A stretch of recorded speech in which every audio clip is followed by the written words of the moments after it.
Good evening, I'm Jeff Bennett. Amna Nawaz is on assignment. On the NewsHour tonight, the influential right-wing activist Charlie Kirk is shot and killed at an event in Utah. Poland and NATO take down Russian drones that violated Polish airspace, raising tensions across Europe and questions over the U.S. effort to end the war in Ukraine. I think it's high time that President Trump should see that Putin is mocking him. And Judy Woodruff speaks with NBA star Steph Curry and Martin Luther King III about their effort to bring communities together through service.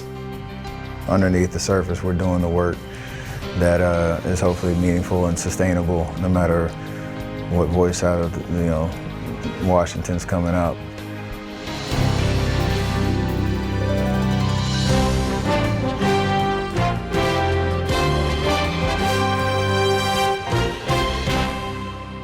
Major funding for the PBS NewsHour has been provided by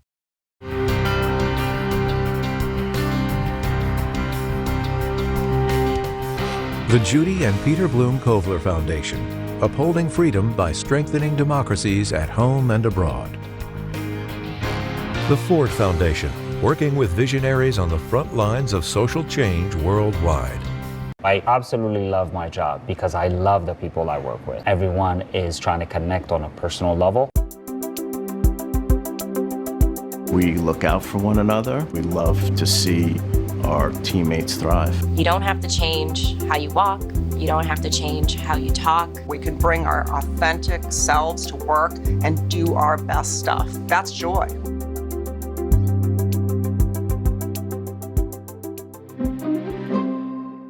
Certified financial planner professionals are proud to support PBS NewsHour. CFP professionals are committed to acting in their clients' best interest. More information at letsmakeaplan.org.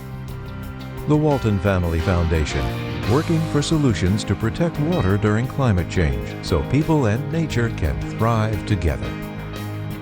Supported by the John D. and Catherine T. MacArthur Foundation, committed to building a more just, verdant, and peaceful world. More information at macfound.org. And with the ongoing support of these institutions. This program was made possible by the contributions to your PBS station from viewers like you. Thank you. Welcome to the NewsHour. One of the nation's most prominent conservative activists is dead after being shot during a political rally at a Utah college campus this afternoon. In a social media post, President Donald Trump announced Charlie Kirk, the head of the conservative youth organization Turning Point USA, died after being rushed to the hospital from an outdoor event at Utah Valley University. In the post, the president praised Kirk, saying, quote, "No one understood or had the heart of the youth in the United States of America better than Charlie." In the last decade, Kirk has grown as an influential political figure online and in organizing events on college campuses for conservative causes. Elisa Desjardins has more on the shooting. Okay, everybody, welcome back. Email us as always. Charlie Kirk was a MAGA superstar, a millennial hosting a daily and highly influential radio show on more than 200 stations that reached across generations. That's a lot of people, Utah. Video today showed Kirk speaking at his Utah event, the first in what he called the American Comeback Tour. As Kirk hosted a segment where he took audience pushback, a shot echoed. Oh my God. Go, run. Crowd events were a staple for Kirk. He regularly toured college campuses and was the founder of Turning Point USA, one of the largest conservative student and youth groups in recent years. The side that believes in freedom of speech is the side that I believe is on the right side of history. Yeah. Has there been an instance, guys, where a liberal has had an open mic on campus where conservative kids can ask questions and you guys feel respected? Billed as the next Rush Limbaugh, this spring the Salem Radio Network proclaimed Kirk had the #1 conservative podcast in the country and #2 in all of news. He drew listeners for his unapologetic style, proclaiming people should say outrageous things. And indeed, his words, like these on guns, could be controversial. I think it's worth to have a cost of, unfortunately, some gun deaths every single year so that we can have the Second Amendment to protect our other God-given rights. Kirk was married with 2 small children. He was 31 years old. For the PBS NewsHour, I'm Lisa Desjardins. A university spokesperson said a suspect in the shooting was initially taken into custody, but police soon determined that person was not actually the shooter. Political leaders on the left and right have expressed their shock over Kirk's murder and condolences for his family. House Democratic leader Hakeem Jeffries said political violence is completely incompatible with American values. Republican Senator Ted Cruz called it an act of unspeakable evil. For more on Kirk and his influence on the political right, we're joined now by Dave Weigel, who covers politics for Semaphore. Thank you for being here. Thank you. The kind of event that Charlie Kirk hosted in Utah with hundreds, potentially thousands of college students coming to listen to him, that was not at all uncommon. Not at all. The format is important. That format is going to be remembered because Kirk did not pioneer, but he sort of perfected this idea of a conservative speaker going on campus and not just being in an auditorium with a guest list, going to the widest possible space, having his people film it, having everyone else film it, and debating students. Ideally, having somebody in the crowd say something silly that goes viral. But he took it very seriously. This is a man who he left college to start this organization, was a very self-taught in a lot of philosophy, a lot of religion, a lot of history, very confident in his beliefs, his Christian beliefs, and thought he was making converts. He was making converts. The organization grew massively every single year he ran it. And he was no outside influencer. I mean, he was personally close to President Trump. They would go back and forth on issues, I'm told. When Charlie thought that things were important to the base, he would tell President Trump. There was this idea that he had his finger on the pulse of the MAGA movement more so than did some Trump advisors. He did. They influenced each other. Kirk started this organization when he was a teenager, and it was much more Tea Party focused on the debt. The debt is a threat to future generations. He did not love Trump at first in 2016, but Don Jr. loved his attitude. The Trump family and the Trump organization elevated Kirk. Kirk elevated Trump. And the image that Donald Trump has with young people has improved over the years. Lots of people are going to take credit for that. But part of that was Kirk aggressively organizing on campuses, in the media, and not just the media that we're on, but on phones. He was one of the most popular figures with people were looking at debate on their phones, scrolling through. I want to see a video of something interesting. I want to see interesting debate. He was open with what kind of guests he'd have. That was his theory, which Trump really adopted in 2024. That comes from what Kirk was doing. Go anywhere, talk to anybody, make a convert from somebody who might think they hate conservatives. And how did he influence the GOP's posture toward culture war issues, especially on college campuses? Yeah, he said a few of those clips, but think of the time he was coming up in. On college campuses, this is one of the most debated issues of our time. There have been restrictions on what you can say about various identity groups, sexual identity groups, minorities, etc.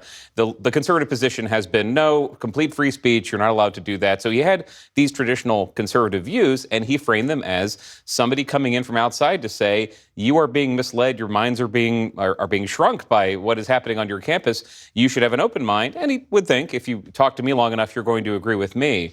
But in terms of the culture wars, very aggressive on transgender rights, but on the entire kind of left-wing critical theory that had grown up over the last 40 years. He was very comfortable debating that. And in the last 9 months, obviously with Trump in power, winning on that. A lot of these ideas are informing how the Trump administration, and there are people in it who worked for Turning Point USA at some point in their careers, how they view the left, which is don't apologize, endless combat. There's some of Trump in there, but Trump was never as comfortable in conservatism as Kirk was. And how does his work compare with earlier conservative youth movements like Young Americans for Freedom or anything that we saw during the Reagan era? Right. Well, it was modeled on some of that, but the times had changed. And William F. Buckley in the 1950s and 60s, for example, did not have to say so much about how it was good to get married. It was good to go to church. It was good to have children. Kirk saw part of his role as combating change in the culture. And a lot of this is feminism, is things that have been very mainstream in American politics for quite a while, and saying, no, they're actually making your life worse. And he had different ways of coming at that. Some were more combative, some were more welcoming. But that was what changed. And he came into the conservative movement at a time where marriages were falling, people were having children later, pop culture had changed the way it covers these life facts. And that was part of it. There's a lot of influencers in this space. The manosphere, you could even call them. He took some of that and moved it into politics, saying, look, I shouldn't just vote Republican because you want a tax cut. You should vote Republican because look how happy your life is going to be with this family compared to how you'll be angry and left-wing and finding enemies online. And his brand of activism in many ways fit within the broader trend toward politics as performance. Oh, it completely did. Just the popular. We talked about other conservatives in the past. William F. Buckley was a big cultural figure and had his weekly show. But Kirk, like I was saying, was in people's phones all the time. He wrote his way, talked his way into the halls of power, had the influence of the president of the United States, first time and more so this time. Trump who had mastered the media in his own way, has elevated these figures and had an understanding that a lot of people who didn't used to vote, didn't take politics very seriously, can come into politics through culture, through commentary. So Turning Point USA, again, was growing, and Turning Point Action, the political arm, growing every year, but a lot of what it was doing was saying, all right, you're interested in our content because of this debate we had on campus, this viral video we had, this documentary we had, this reporter who was at a protest. Here's how you can get involved and help Donald Trump get elected. Very successful in 2024. And I saw some of this up close, finding people who never would have cared about politics 10, 20 years ago, but they did care. They had some issue that got them interested, and Turning Point Action was getting them information on their ballots to turn out. So this is an operation. You've seen this from people in the White House already saying people will carry on his legacy. That's some of the legacy that's going to be carried on, is this combination of constant contact and attention and political action. Well, our thoughts are certainly with his family. Dave Weigel, thanks so much for being here. We appreciate it. Thank you.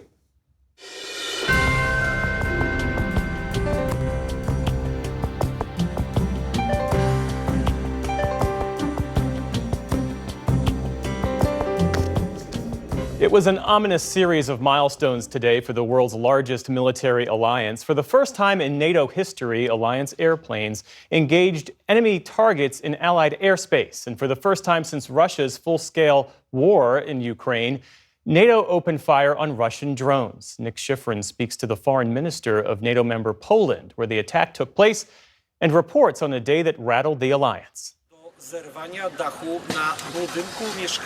In eastern Poland today, the aftermath of a Russian attack. A house destroyed by a shot-down Russian drone. Its remnants a reminder of how the war in Ukraine can escalate. Polish officials say 19 drones crossed into Poland on the alliance's eastern flank, fired not only from Russia, but also from Belarus. European officials tell PBS NewsHour the drones flew as far as 300 miles into Poland, and the attack lasted 7 hours. It comes at a precarious moment for Ukraine. Russia continues to achieve small territorial gains, but at enormous cost to its soldiers. President Trump is vowing to impose economic pressure on Russia, but wants it coordinated with Europe. Today, President Trump posted, "What's with Russia violating Poland's airspace with drones? Here we go." And today, Europe says it needs better defenses from those Russian drones, including its own wall of drones on its eastern flank. Earlier today, I spoke to Poland's foreign minister, Radek Sikorski. Radek Sikorski, thank you very much. Welcome back to the NewsHour. We have seen incursions in the past since Russia's full-scale invasion of Ukraine, but this seems to be a larger scale and deeper into Poland. So how significant is this? As you say, we've had incursions before, both by drones and by cruise missiles. One of them actually landed 10 kilometers from my house in western Poland. But this is different, A, because there were 19 breaches of our airspace, and B, the operation lasted for 7 hours. It started before midnight, and we shot down the last drone at 6:30 a.m. So it's hard to believe that it was accidental. A senior European official tells me that one of these drones flew as deep as 300 miles, and also that they came not only from Russia, but from Belarus. Does that indicate to you that this was purposeful, this was intentional? Indeed. If it was just an accident resulting from the indiscriminate bombing of Ukraine, you would expect them to come from Ukraine. Talk about what you believe Moscow intended by this attack. Were they testing Polish NATO defenses? Were they perhaps watching how cohesive a NATO response would be? The Russians are about to conduct a major cyclical exercise at our borders called Zapad. So yes, they could have been testing us, but if so, the test, as far as we're concerned, was positive for us. We shot down the drones. So what do you think they intended by doing this? Perhaps intimidation, perhaps trying to affect our information space. It is the kinetic operation is being accompanied with a huge disinformation campaign. The fact that one of these drones flew more than 300 miles, the fact that, as you say, this lasted for 7 hours, do you think the Polish and NATO response was sufficient? How short is NATO? How short is Poland of air defense and that drone wall you're calling for? It was effective, but F-16s and F-35s are not the most cost-effective ways of dealing with these swarms of drones. We need to have a layered defense against this new Russian technique. And that doesn't exist today? It needs to be created as a result of lessons learned from the Russian aggression against Ukraine. Let's zoom out a little bit and talk about the West's willingness and ability to punish Moscow, not only for today, but overall. The European Commission is drafting a new sanctions package that would hit Russian energy revenues and the military-industrial complex. But a senior European official tells me that this week, President Trump called into a meeting between European and American officials trying to coordinate some of these sanctions on Russia and demanded that Europe impose 100% secondary sanctions on China and India for buying Russian energy products. Is that a step that Europe is willing to take? Well, President Trump also called on all of Europe to stop importing Russian oil. The two countries that are doing that are Slovakia and in particular Hungary, which is run by a populist government. So we hope that President Trump makes the call to Budapest and asks Viktor Orban to stop importing Russian oil and import it from other directions. I think it's high time that President Trump should see that Putin is mocking him. Instead of a ceasefire that was supposed to happen before the Alaska summit and serious peace talks, Putin is sending more and more drones, first at Ukraine and now at NATO. So I hope that at the end of this process, we have a series of coordinated moves to make President Putin realize that this exotic project of rebuilding the Russian empire will not stand. President Trump has threatened sanctions on Russia before. He has not followed through, although he has imposed secondary sanctions on India. Bottom line, do you have faith that the United States is ready to impose economic punishment on Russia? We respect peace efforts. We all want, as neighbors of Ukraine and Russia, to see a peace restored. But we believe that Putin only answers to the most forceful actions, and that Putin has been taking advantage of President Trump's goodwill for too long. So given the military pressure that you are trying to help Ukraine impose on Russia, given this economic pressure that we're talking about, do you believe that that combined really could convince Vladimir Putin to stop the war in Ukraine?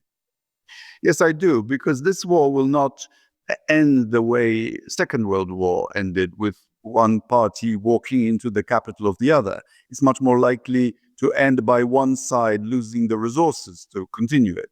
And Russian economy is already suffering, and Russia is still receiving too much income from oil and gas being exported either by means of the Shadow Fleet or by means of pipelines to Hungary and Slovakia, for example. And on the military pressure, Europe, of course, is purchasing American weapons to send to Ukraine after President Trump authorized that. But the Trump administration has restricted the use of some Western weapons to be fired into Russia. How important is it that restriction get removed? Well, I agree with President Trump when he said that you cannot win a war by not attacking enemy territory.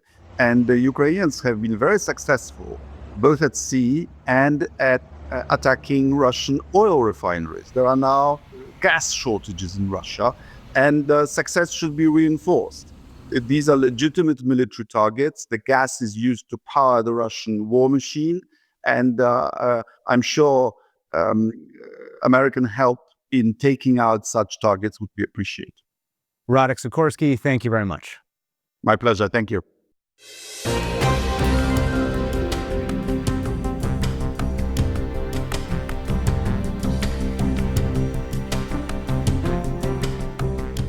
In the day's other headlines, the Trump administration is appealing a judge's decision to let Federal Reserve Governor Lisa Cook stay on the job as she challenges her dismissal. Judge Gia Cobb found that President Trump's attempt to fire Cook over mortgage fraud allegations did not meet the threshold for sufficient cause. Cook denies any wrongdoing. Meantime, a Senate committee advanced the nomination of White House economic advisor Stephen Miron to join the Fed's board. If approved by the full Senate, he'd be the third Trump appointee to join the 7-member board as the president continues to pressure the Fed to cut interest rates. 3 former FBI officials are suing the Bureau over their termination, saying they were part of a campaign of retribution.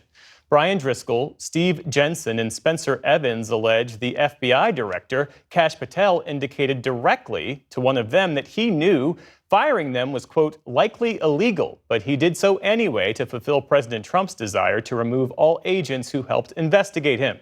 The lawsuit also names Attorney General Pam Bondi, the Justice Department, and the Office of the President itself. Both the FBI and the DOJ have so far declined to comment. In Colorado, a shooting at a high school outside Denver has left 3 teenagers in critical condition, including the suspected shooter. Authorities say more than 100 police officers rushed to Evergreen High School as students were evacuated from the school grounds. The alleged shooter is believed to be a student at the school. No deaths have been reported so far.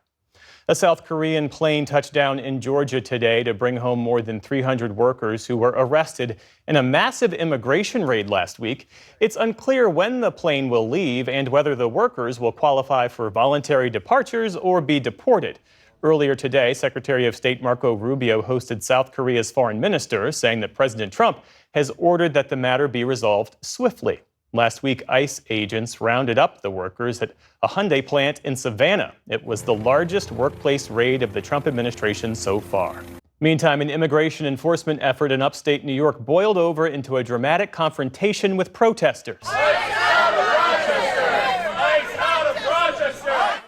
Video from the scene shows demonstrators surrounding immigration officers and their vehicles on Tuesday after agents took a roofer into custody at a job site. The remaining workers refused to come down as the crowd rallied to their support. The episode ended with agents retreating from the site and a Customs and Border Protection vehicle being taken away with 4 flat tires, which had reportedly been slashed. In France, protesters clashed with police today in the latest challenge to President Emmanuel Macron's government. In one instance, police used tear gas on crowds near a Paris high school. Across that nation, authorities arrested more than 400 people at hundreds of protests related to the so-called Block Everything movement. It started online this summer and called for a day of action against government budget cuts, among other grievances. Protesters outside of an Amazon warehouse said they were rallying in support of workers there and called on President Macron to resign. A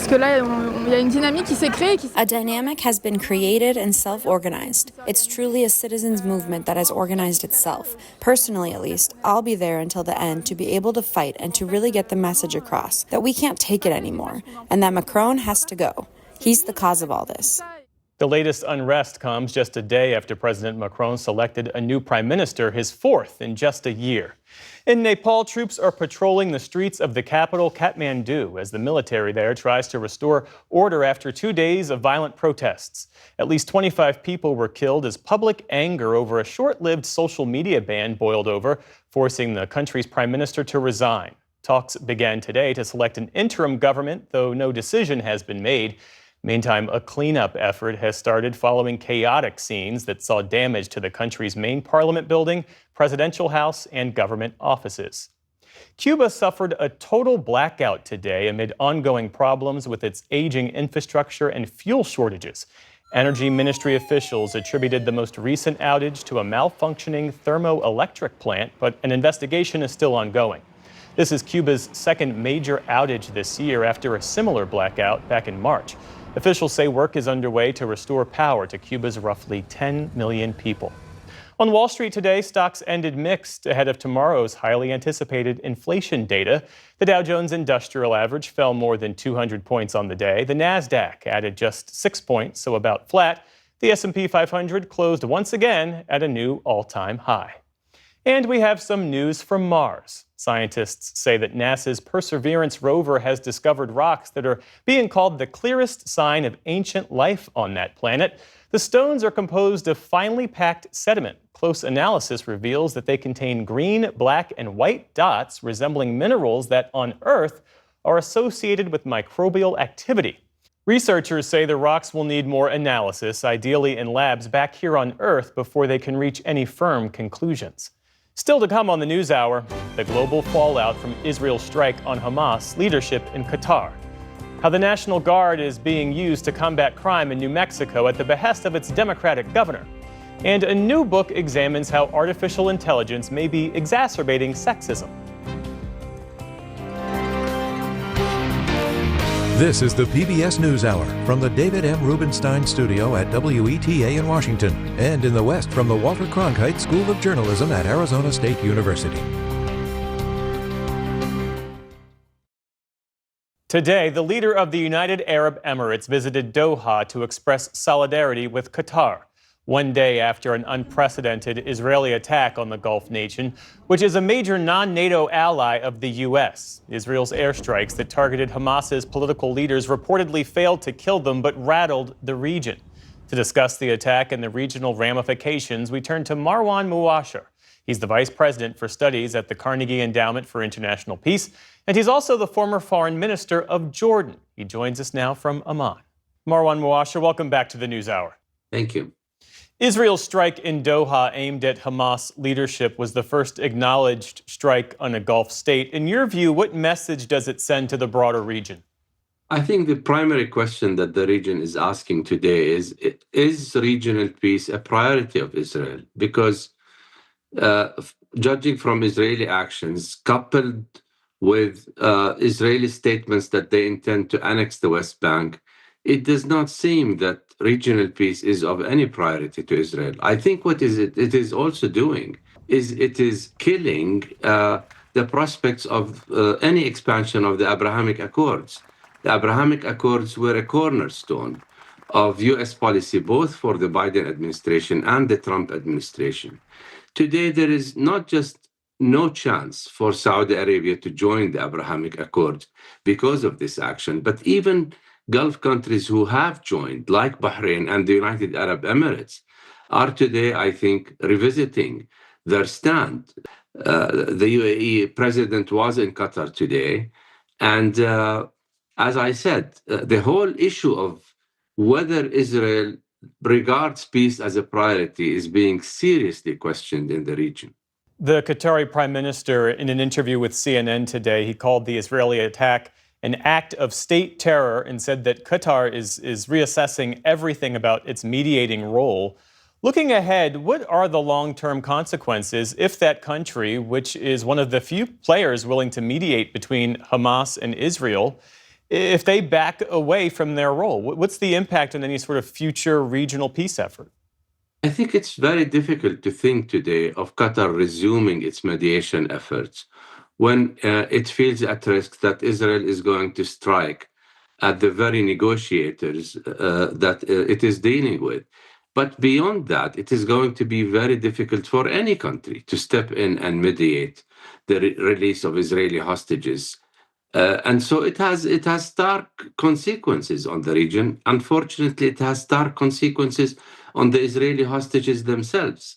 I think talking about peace in general today in the region is becoming very, very difficult with Israeli actions that are being taken without accountability. Since October 7, Jeff, at least 5 Arab countries were, bombarded by Israel: Syria, Lebanon, Yemen, Qatar, not to mention Iran, of course, which is not an Arab country, and Tunisia.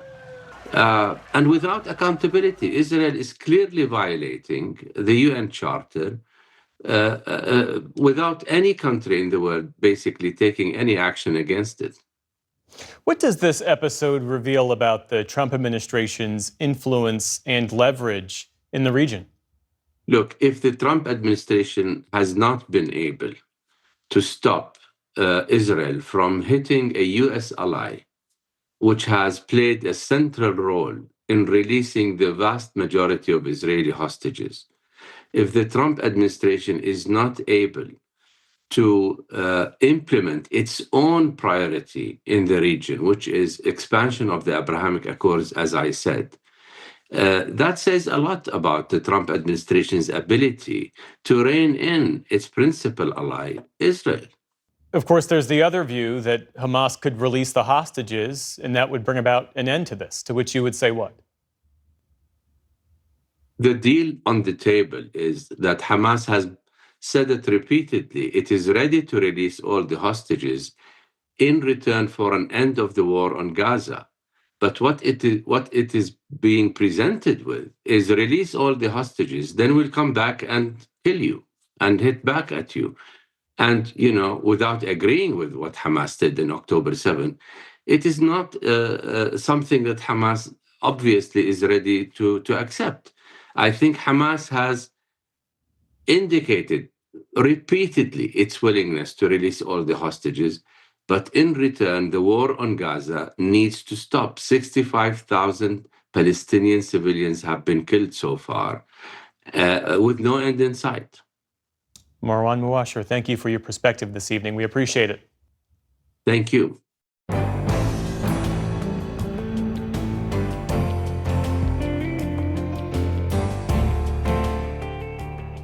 President Trump's emergency declaration in Washington, D.C. that gave his administration control of local police is set to expire tonight. That, along with his deployment of National Guard troops to the city, has drawn sharp criticism from many Democrats who have called it government overreach. But in New Mexico, a Democratic governor who deployed the National Guard has seen violent crime fall in her state's largest city. In April, Governor Michelle Lujan Grisham ordered about 70 Guard members to assist Albuquerque police with duties like securing crime scenes, patrolling transit, and traffic control. And the governor joins us now. Welcome to the NewsHour. Thank you for having me. I appreciate being on the show. So why did you decide to deploy the New Mexico National Guard to Albuquerque to support the police department there? Well, a multitude of reasons, but the biggest one is public safety is a concern of every governor in the country. I want all of my residents and constituents to feel safe wherever they are, on the road, at work, at home, at school, at church, all of it. And I've got 1,000 fewer police officers in the city jurisdiction of Albuquerque than New Mexico had a decade ago. There's a big difference between what I'm doing and what the Trump administration is doing.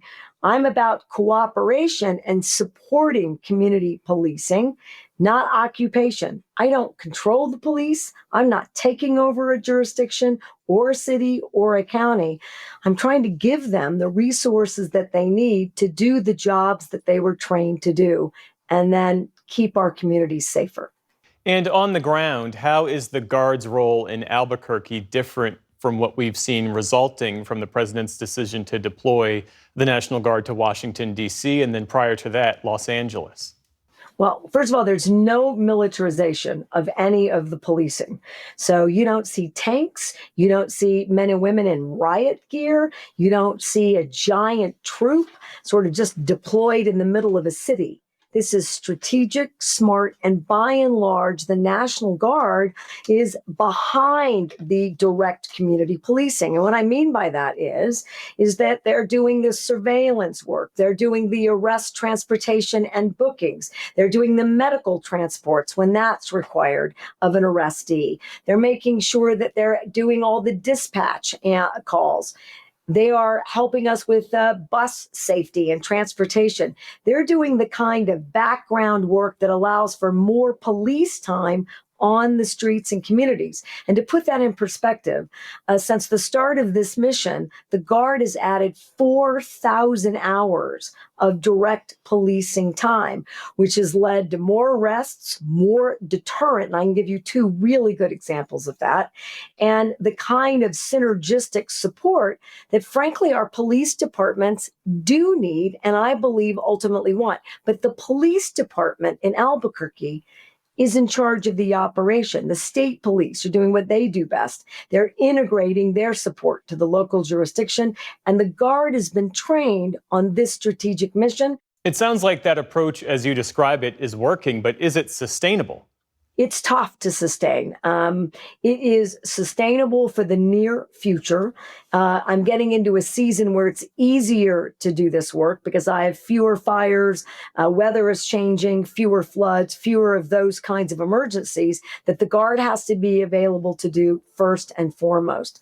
But it speaks to another issue where I think the feds could be more helpful here. We've seen huge increases in their budgets, but I'm not seeing that presence in New Mexico in this way. I'd like to have more federal prosecutions. I need more lawyers. I'd like to see more U.S. Marshals. I'd like to see more FBI personnel. I'd like to see more DEA and AFT personnel. Now we're talking about being strategic and smart and elevating the amount of trained, qualified police officers or policing entities helping with our public safety issues. When you have 1,000 fewer police officers than you did a decade ago, you're going to have to shift the way in which you do things.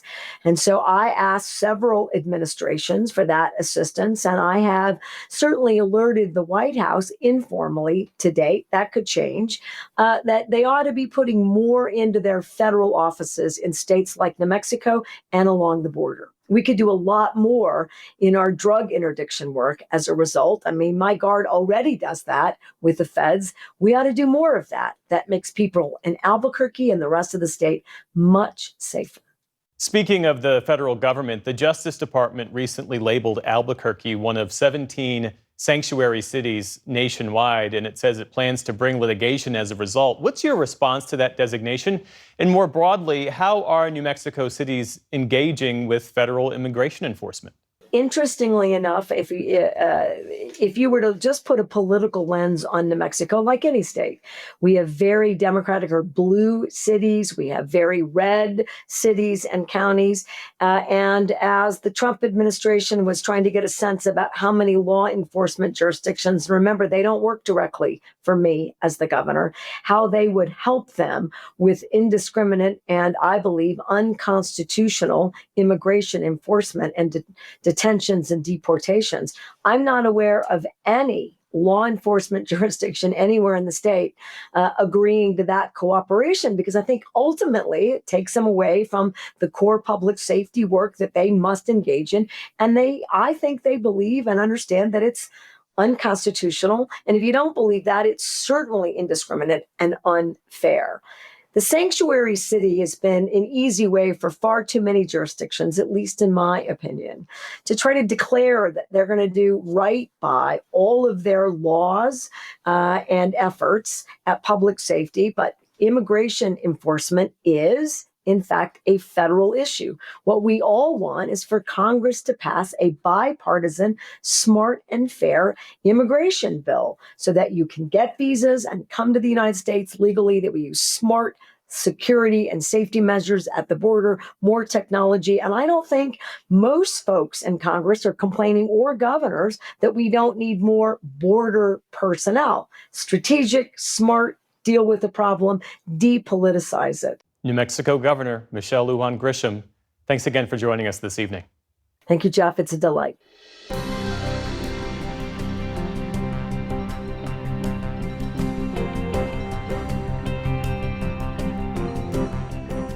Artificial intelligence and emerging technologies are already reshaping the world around us, but how are age-old inequalities showing up in this new digital frontier?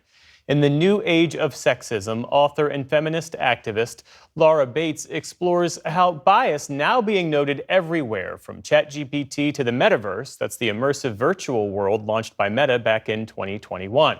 She recently spoke with Amna Nawaz about her new book. Laura Bates, welcome to the NewsHour. Thanks for being here. Thank you for having me. So this is your 8th book, correct? And you have spent years documenting, studying, and writing about sexism and misogyny in all parts of our world.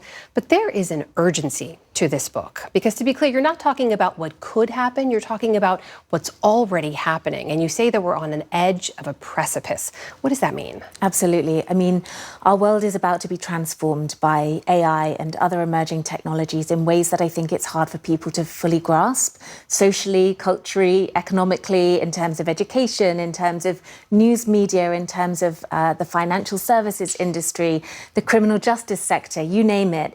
It is about to be changed. And right now, the foundations of those new forms, those new worlds are being built.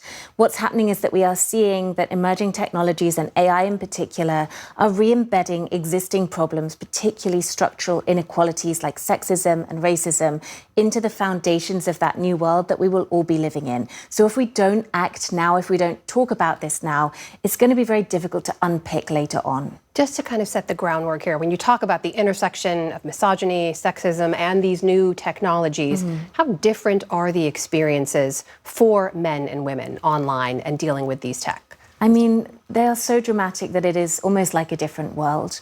For example, we know that women are 17 times more likely to experience online abuse than men are. If we look at some of the forms of tech that are used to facilitate abuse, this is an overwhelmingly gendered problem. For example, deepfake technology. We know that 96% of all deepfakes created are non-consensual pornography, and we know that 99% of those are of women. In fact, most of these tools don't even work if you put in a picture of a man's body. And it has a huge impact on uptake. So we're about to have a world transformed by AI, but already if you look at the 16 to 24 age bracket, 71% of men in that age bracket say that they're already using AI weekly, and only 59% of women. So there is a huge gap in terms of access to tools that's caused by that difference in experience. The section on deepfake images and video really startled me because you wrote about this division between men and women on there. You said that you discovered as you researched, quote, I found thousands of deepfake videos depicting every female celebrity you can think of. I didn't see a single deepfake porn video of a male celebrity, not one. Yeah. Why not? Well, partly because the tools literally have not been built to create them, and partly because we know that this is a very old problem. You know, misogyny and violence against women and girls is so widespread. This is a new iteration of it. It impacts women to such a vast degree. For example, 1 in 6 congresswomen here in the US have experienced this particular form of abuse. It is a huge problem for women, and it is very different for men. And I want to point out, too, this isn't something you're writing about hypothetically or something you're just studying. You have lived through this yourself. Tell us about that and the impact it had on you. Some of the men who were angry about my previous book, Men Who Hate Women, chose to take out that anger by sending me deepfake pornographic videos that they had created of me. These videos are highly realistic. It is somebody who has taken your likeness, your face exactly as it is, and a video that looks seamlessly as if it is your body, and then chosen to create hugely abusive pornographic material, which you then, not only watching it is like a gut punch, a huge shock, but you also know that that person may have shared it, may have spread it across the internet, may have posted it on different websites, that other men, hundreds of other men, may have downloaded it, may have kept it. It is something that is utterly violating and utterly beyond your control.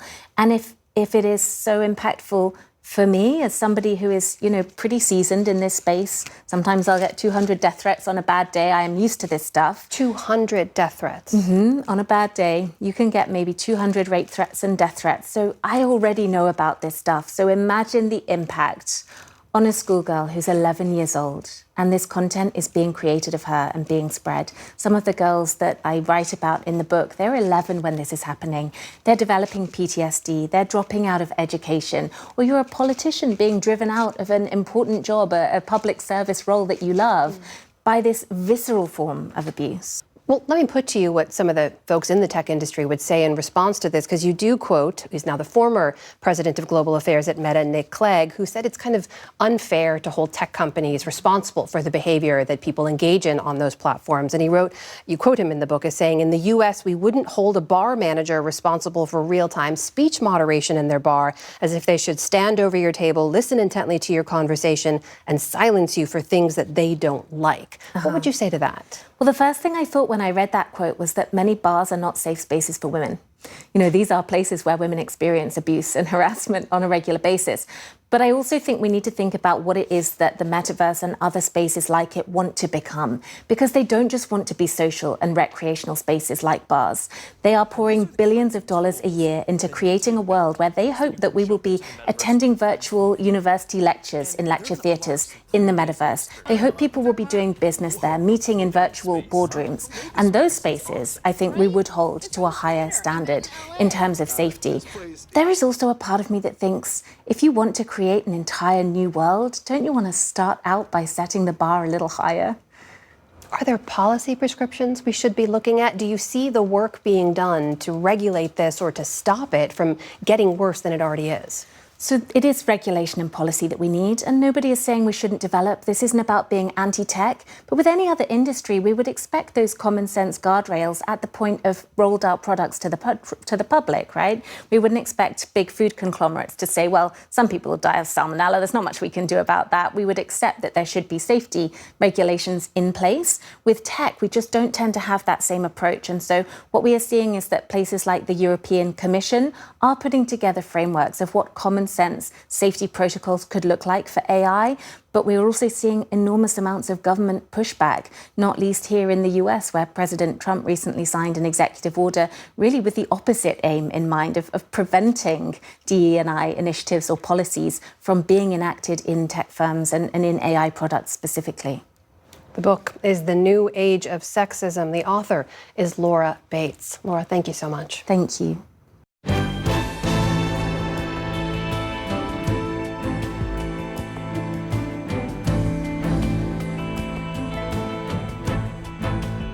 Judy Woodruff has more now on a new partnership in Oakland, California, seeking to bring communities across the country together through service. It's part of her series, America at a Crossroads. This ear-splitting welcome during assembly time at the Martin Luther King Jr. Elementary School in West Oakland was for some very special guests. What's up, everybody? Hello, hello, hello.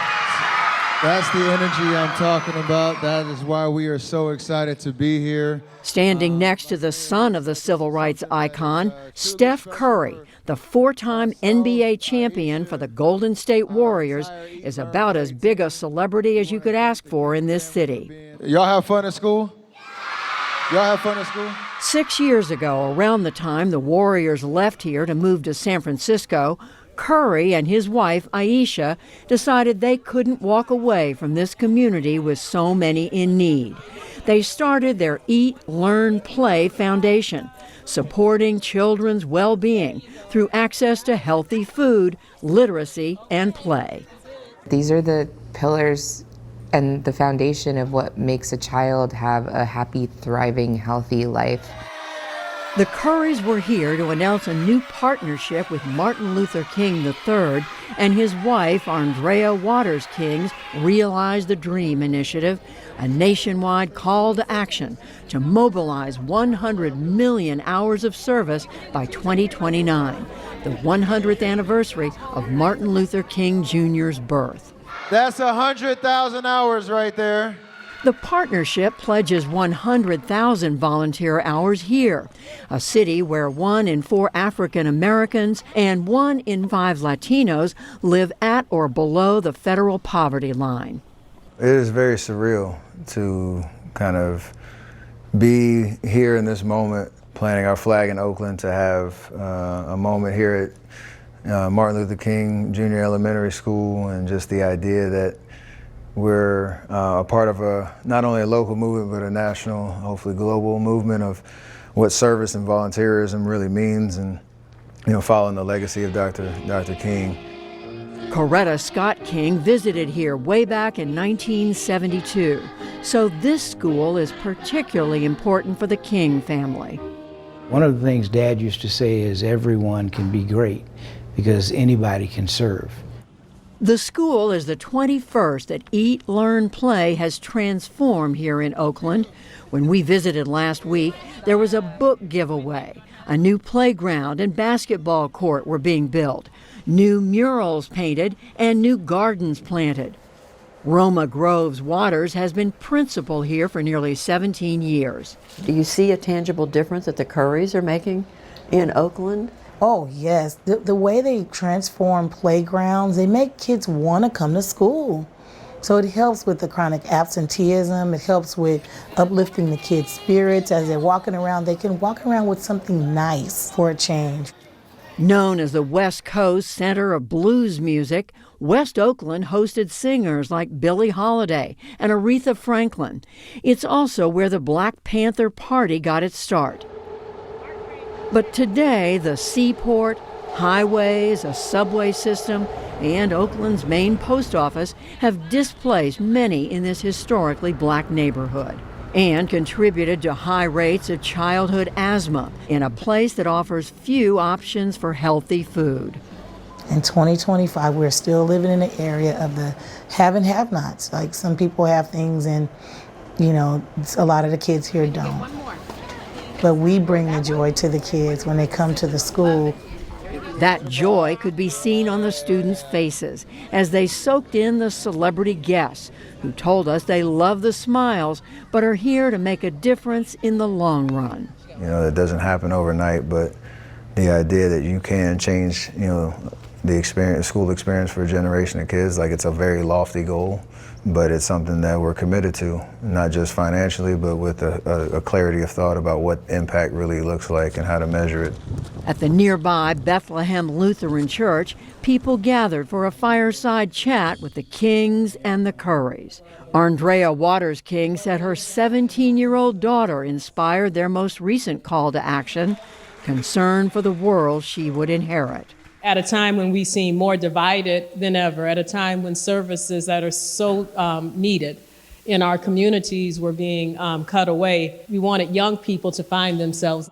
Her husband reflected on how his parents persevered in their own turbulent times. I think my father and mother, throughout their lives, if there was if a person was 90% unfortunately bad, Dad and Mom would focus on that 10% good and work to extract that out of the human being. And so this process, this project, helps to extract good out of everyone. But he suggests even for him, it's not an easy task in this particular moment.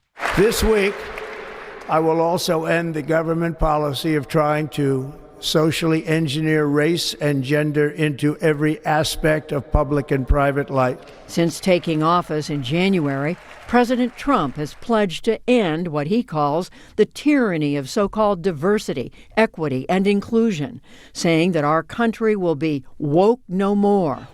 In a backlash against a 2020 protest over the murder of George Floyd, DEI programs have been dismantled across corporations, higher education, and the federal government. And Trump has sought to roll back protections offered by the 1964 Civil Rights Act, a landmark law and monumental achievement by Martin Luther King Jr.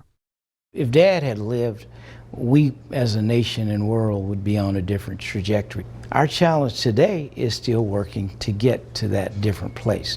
As a person who had a front row seat for the modern civil rights movement, it is really terrible to be at this juncture. But my mom used to say something that was so interesting. She said, freedom is never fully won. Each generation must engage to actually extend and sustain freedom. So I was hoping she'd be wrong. Mom, but what you said is just so true. I see it, and it's reinforced. I don't know anyone that has lived through the past few years that has not felt that they were touched by chaos.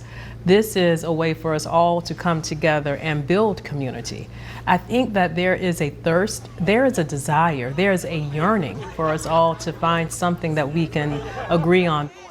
While all the noise and the politics might be the loudest voice in the room, might be pointing us in the wrong direction, like underneath the surface, we're doing the work that is hopefully meaningful and sustainable, no matter what voice out of Washington's coming out. Like, we're going to continue to show up. Do you hear that? People saying, can it make a difference at a local level? Can it affect the whole country ultimately? I think what we're trying to do here in Oakland is create a model for what real impact looks like. Through their Eat, Learn, Play Foundation, the Currys have reached 35,000 Oakland students and raised and invested $90 million in the community. I don't care what your background is, what side of the line or the aisle you sit on, what experiences you've had in your life or what's informed those. Like, at the end of the day, we understand for a kid to have, a proper childhood, those three pillars need to be there. It's going to take the community. It's going to take people locking arms and doing it together. And so I just want to remind, everyone that when we go out to do this community service and these acts of service, it shouldn't be what we're doing. It just needs to become who we are. And I think we'll start to see the change once it just becomes a part of our nature. A call to service at this divided moment. For the PBS NewsHour, I'm Judy Woodruff in Oakland, California.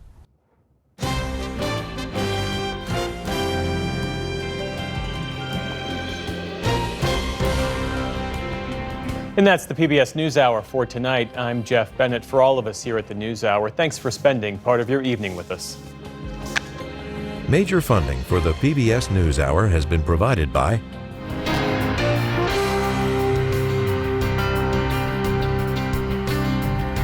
friends of the NewsHour, including Jim and Nancy Bildner and the Robert and Virginia Schiller Foundation. Funding for America at a Crossroads was provided by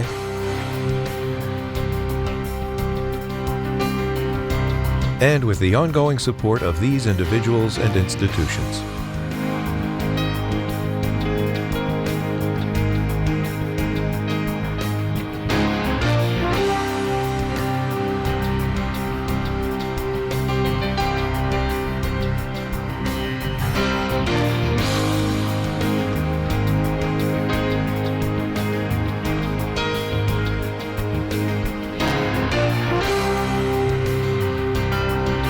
This program was made possible by the contributions to your PBS station from viewers like you.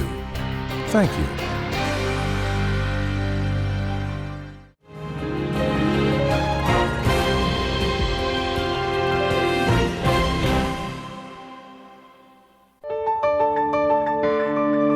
You're watching PBS.